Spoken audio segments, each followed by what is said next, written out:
Hello guys, कैसे हैं आप लोग। अगर आज की डेट में हम देखें दैट किस सेक्टर की कंपनीज के सबसे ज़्यादा आईपीओज आ रहे हैं तो उसमें स्पेशलिटी केमिकल सेक्टर सबसे आगे है। स्पेशलिटी केमिकल सेक्टर के आईपीओज में एक और नाम ऐड होने वाला है इन द नेम ऑफ तत्व चिंतन फार्मा केम लिमिटेड। इस कंपनी ने भी रिसेंटली अपने 450 करोड़ के आईपीओ के लिए सेबी के पास डीआरएचपी फाइल कर दिया है। इस वीडियो में हम जानेंगे कंपनी के बारे में, कंपनी के फाइनेंशियल्स देखेंगे, कंपनी के आईपीओ के बारे में जानेंगे एंड लास्ट में अगर इस कंपनी का आईपीओ आता है तो आपको कौन कौन सी बातें ध्यान में रखनी चाहिए before subscribing to this IPO. मैं हूं से प्रदीप राजपूत एंड शुरू करते हैं आज का वीडियो। तत्व Chintan pharma chem limited, it's a Gujarat based company from speciality chemical sector. इस कंपनी की गुजरात के अंकलेश्वर एंड दहेज में 2 मैन्युफैक्चरिंग फैसिलिटीज है जिसके थ्रू ये कंपनी इंडियन कैटेगरीज के अंदर 138 प्रोडक्ट्स मैन्युफैक्चर करते हैं एंड अपने इन्हीं प्रोडक्ट्स के थ्रू ये कंपनी इंडियन इंडस्ट्रीज को सर्व करती है। ये कंपनी इंडिया के अंदर जियोलाइट एसडीएस की सबसे बड़ी मैन्युफैक्चरर है एंड ग्लोबली ये कंपनी 2nd नंबर पर स्टैंड करती है। इन एडिशन टू दैट ये कंपनी इंडिया के अंदर इंटायर रेंज ऑफ पीटीसीज की सबसे बड़ी मैन्युफैक्चरर है एंड ग्लोबली भी ये कंपनी सबसे बड़े प्लेयर्स में से एक है। इंडिया के अलावा 25 से ज़्यादा कंट्रीज में ये कंपनी अपने प्रोडक्ट्स एक्सपोर्ट करती है। ये कुछ मेजर कंट्रीज है जहां पर इस कंपनी के प्रोडक्ट्स एक्सपोर्ट होते हैं। एंड अगर हम दिसंबर 2020 की रेवेन्यू देखें तो इस कंपनी की मोर देन 70% रेवेन्यू एक्सपोर्ट से आती है। अब ये कंपनी स्पेशलिटी केमिकल सेक्टर से बिलोंग करती है तो जो इस कंपनी के प्रोडक्ट्स हैं वो नॉर्मल लोगों की समझ से बाहर है बिकॉज इस कंपनी के प्रोडक्ट्स को दूसरी इंडस्ट्रीज की company as an input use करती है। बेसिकली इस सेक्टर की companies business to business model पर काम करती है। इन कंपनीज के कस्टमर भी कंपनीज ही होती है। नॉर्मली ओपन मार्केट में इन कंपनीज के प्रोडक्ट्स कम देखने को मिलते हैं। इस कंपनी ने 1996 में काम करना शुरू किया था एंड 2011 में इस कंपनी ने एसडीएस की मैन्युफैक्चरिंग शुरू की थी। 2013 में इस कंपनी ने 50 करोड़ का टर्नओवर अचीव किया था एंड 2015 में इस कंपनी ने 100 करोड़ रुपीस का टर्नओवर अचीव किया था एंड 2015 में ही इस कंपनी ने यूएस के अंदर अपनी एक सब्सिडरी कंपनी बनाई एंड 2015 में ही इस कंपनी ने नेदरलैंड में अपनी एक वेयरहाउसिंग फैसिलिटी ओपन की थी। 2017 में इस कंपनी ने दहेज के अंदर मैन्युफैक्चरिंग फैसिलिटी स्टैब्लिश की एंड 2018 में इस कंपनी ने अपनी R&D फैसिलिटी बनाई बड़ोदरा में।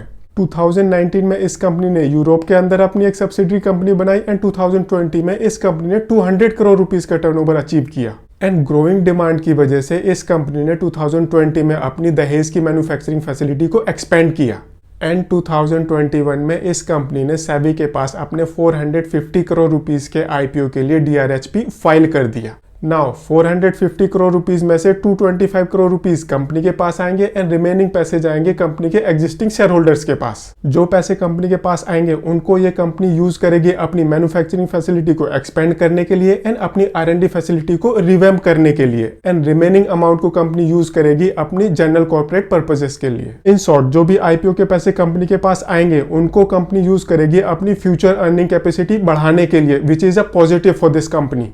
अगर हम इस कंपनी की क्लाइंट लिस्ट की बात करें तो ये कुछ फेमस कंपनीज हैं जो इस कंपनी की काफी लंबे टाइम से क्लाइंट्स हैं। कंपनी का प्रोडक्ट पोर्टफोलियो, कंपनी की क्लाइंट लिस्ट, कंपनी के प्रमोटर का बैकग्राउंड, कंपनी की रोबस्ट फाइनेंशियल परफॉर्मेंस, ये कुछ इस कंपनी की स्ट्रेंथ्स हैं। अभी तक हमने इस कंपनी के बारे में जाना, कंपनी के आईपीओ स्ट्रक्चर को जाना। अब देखते हैं इस कंपनी के फाइनेंशियल्स। कंपनी के एसेट्स 31% के सीएजीआर से ग्रो हो रहे हैं। नेटवर्थ इस कंपनी की 40% के सीएजीआर से बढ़ रही है एंड अगर हम इस कंपनी की रेवेन्यू देखें तो वो भी अप्रोक्सीमेटली 40% के सीएजीआर से इंक्रीज हो रही है ईयर ऑन ईयर।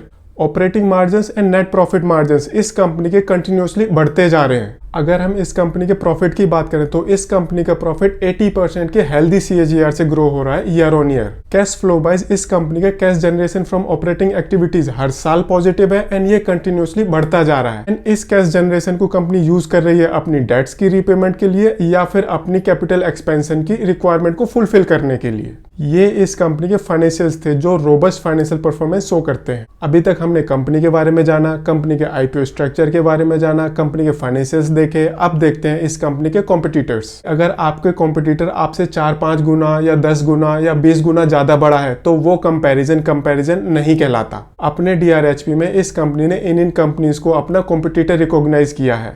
अगर हम इस कंपनी को रेवेन्यू वाइज इस कंपनी के कॉम्पिटिटर्स के साथ कंपेयर करें तो जो सबसे छोटा कॉम्पिटिटर है वो भी इस कंपनी से अप्रोक्सीमेटली 4 गुना बड़ा है सेल्स में एंड सबसे बड़ा कॉम्पिटिटर तो अप्रोक्सीमेटली 12 टाइम्स ज्यादा बड़ा है इस कंपनी से। ये एक बहुत बड़ा डिफरेंस है। अगर हम इसे कुछ इस तरह से देखें तो ज़्यादा बेटर समझ में आएगा। इस कंपनी का 2013 में 50 करोड़ का टर्नओवर था। 2015 में इस कंपनी ने 100 करोड़ का टर्नओवर अचीव किया। दैट मीन्स इस कंपनी को 2 साल लग गए टर्नओवर को डबल करने में। एंड इस कंपनी ने 2020 में 200 करोड़ का टर्नओवर अचीव किया। दैट मीन्स 2013 से 2020 इस कंपनी को 7 साल लग गए अपने टर्नओवर को 4 गुना करने में। एंड इस कंपनी का सबसे छोटा कॉम्पिटिटर भी इस कंपनी से 4 गुना बड़ा है। Now you can see the difference. इस कंपनी को अपने सबसे छोटे कॉम्पिटिटर से भी मैच करने के लिए कितना टाइम लग सकता है। अगर हम बात करें इस कंपनी की नेट एसेट वैल्यू की, तो इस कंपनी की नेट एसेट वैल्यू अपने कंपटीशन में सबसे ज़्यादा है। ऐसे ही इस कंपनी की रिटर्न ऑन नेट वर्थ अपने कंपटीशन में सेकंड नंबर पर स्टैंड करती है।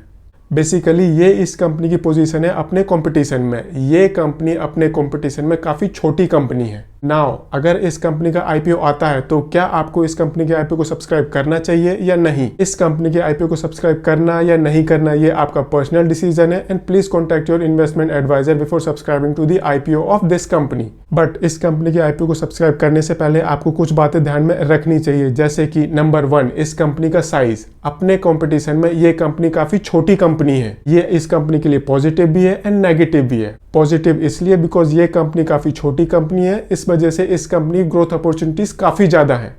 ऐसे ही मार्केट में मल्टीबैगर रिटर्न हमेशा पर्टिकुलर सेक्टर की एक छोटी कंपनी ही देती है। मीडियम एंड लार्ज कंपनीज काफी एक्सेप्शनल केसेस में मल्टीबैगर रिटर्न्स दे पाती हैं। हाँ, बड़ी एंड मीडियम साइज कंपनी आपको एक स्टेबल रिटर्न जरूर देती है। नेगेटिव इसलिए बिकॉज ये कंपनी छोटी है, इस कंपनी के कॉम्पिटिटर्स काफी बड़े बड़े हैं। एंड अगर कोई बड़ा कॉम्पिटिटर इस कंपनी के प्रोडक्ट्स में आकर इस कंपनी से डायरेक्ट कॉम्पिटिशन करता है तो मे बी ये कंपनी फ्यूचर में सर्वाइव ना कर पाए।